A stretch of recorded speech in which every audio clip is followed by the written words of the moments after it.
Bismillahirrahmanirrahim. Assalamualaikum warahmatullahi wabarakatuh. Nah, minggu sebelumnya kita sudah pernah membahas tentang permintaan dan penawaran. Nah, untuk pertemuan kali ini saya ingin membahas tentang harga keseimbangan, ya. Karena ini masih merupakan bagian dari materi yang sebelumnya, yaitu permintaan dan penawaran. Nah, apa sih itu harga keseimbangan?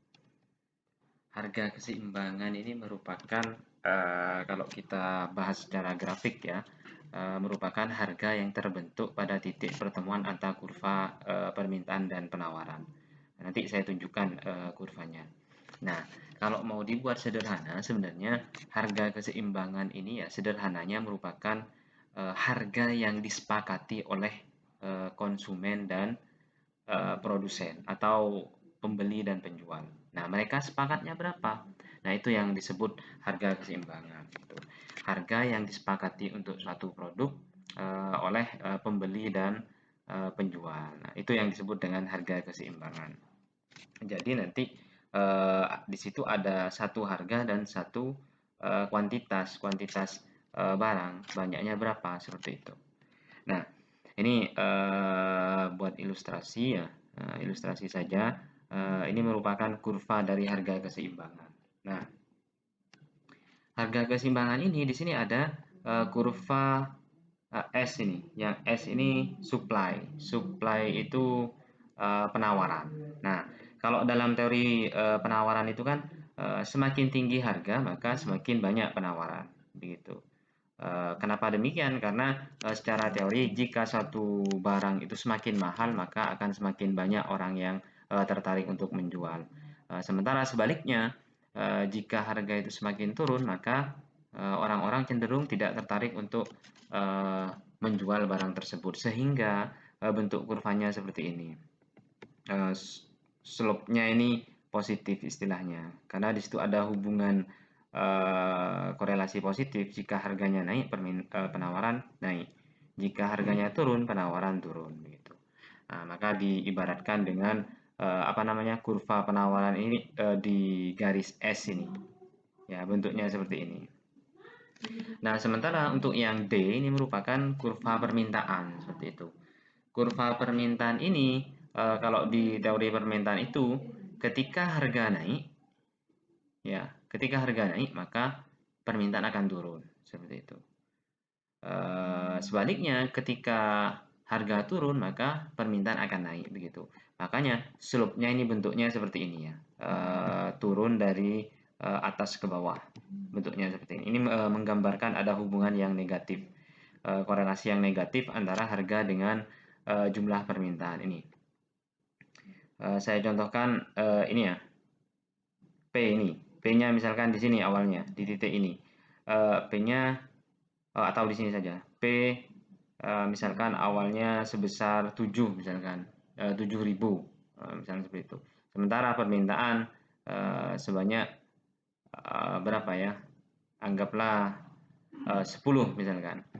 Nah, di sini ketika harganya naik, ya, ketika harganya naik, misalkan dari titik ini tadi naik ke atas, harga bertambah, maka otomatis Q-nya berkurang, kuantitas permintaannya berkurang. Nah, ini sebenarnya menggambarkan teori permintaan tadi, bahwa semakin tinggi harga maka permintaan akan berkurang. Sebaliknya jika harga itu turun maka Q itu akan tambah banyak, jumlah permintaan akan tambah banyak.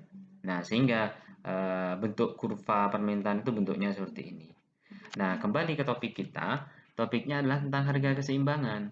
Kalau dalam kurva ini digambarkan dalam ini, ya, dalam titik E ini. Titik E ini merupakan harga keseimbangan atau sering disebut dengan titik equilibrium, gitu.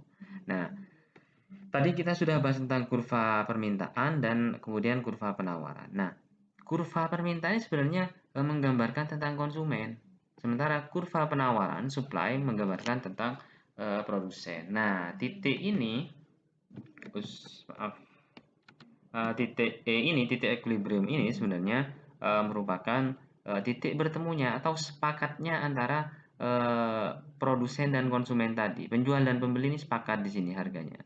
Nah, makanya harganya sama, baik di sisi produsen ataupun konsumen. Jumlah kuantitasnya pun juga sama itu. Ini karena kita sudah bersepakat misalkan ya penjual dan pembeli, maka titiknya di sini. Nah, kemarin kita sudah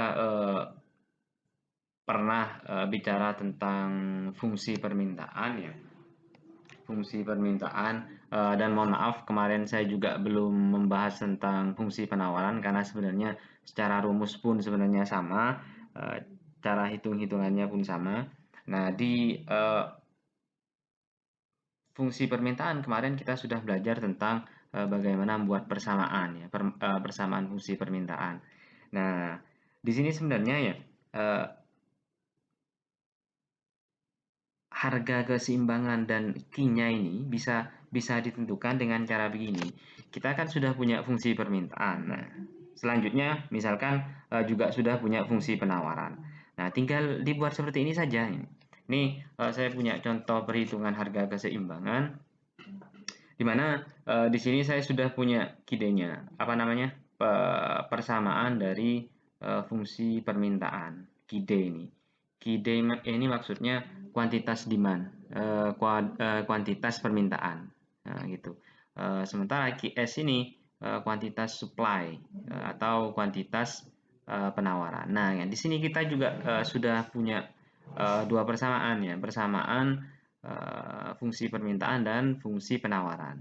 Nah, untuk menentukan harga keseimbangan, kita tinggal masukkan kebersamaan saja. Tinggal masukkan kebersamaan saja. Di sini ada QD dan sama dengan GS seperti itu. Nah, harga keseimbangan. Seimbang itu kan sama ya. Berarti QD ini yang menggambarkan sisi konsumen. Nah, sementara supply menggambarkan sisi produsen itu sama gitu. Harga keseimbangan itu sehingga persamaannya bentuknya seperti ini. QD sama dengan GS. Tinggal masukkan saja. QD-nya di sini 14 min P sama dengan min 4 plus 2P seperti itu. Ya, tinggal pindah-pindah saja ya ini bentuk persamaannya 2P saya pindah ke sisi kiri ya. Jadi min 2P sementara yang 14 saya pindah ke sisi kanan jadi min 4 min 14 ya. Min P min 2P ya. Kalau kita belajar matematika sering dibilang sama guru dulu misalkan ya. Punya utang 1 dan punya utang 2.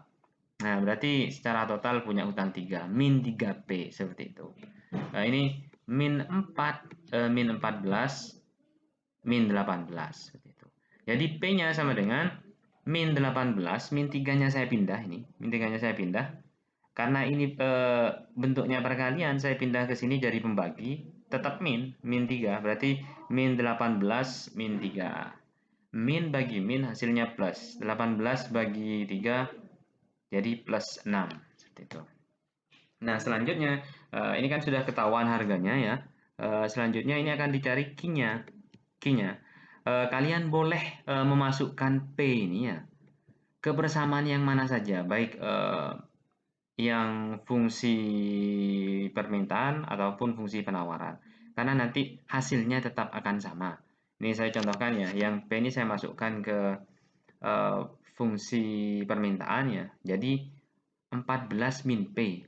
P-nya 6. Berarti 14 min 6 sama dengan 8. Nah, coba ya kalau saya masukkan ke yang apa namanya? Fungsi penawaran, di sini ada min 4.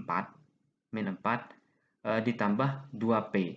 2P itu berarti 2 kali 6. 2 kali 6 sama dengan 12. 12 dikurangi 4, 8. Sama aja. Begitu. Nah, jadi itu ya bagaimana menggambarkan tentang harga keseimbangan ya, saya bahas singkat saja ya, kurang lebihnya mohon maaf. Nanti kalau misalkan ada yang mau ditanya-tanya silahkan tentang harga keseimbangan, baik yang materi sebelumnya juga silahkan, karena yang pertemuan kemarin saya belum bisa menjelaskan cukup detail ya, karena ternyata juga banyak kendala juga ya kalau kuliah via WA itu karena grup cukup rame ya. Kalau bagi saya cukup ramai. Nah, itu ya. Mungkin sekian ya. Kurang lebihnya mohon maaf. Wabillahi taufiq wal hidayah. Wassalamualaikum warahmatullahi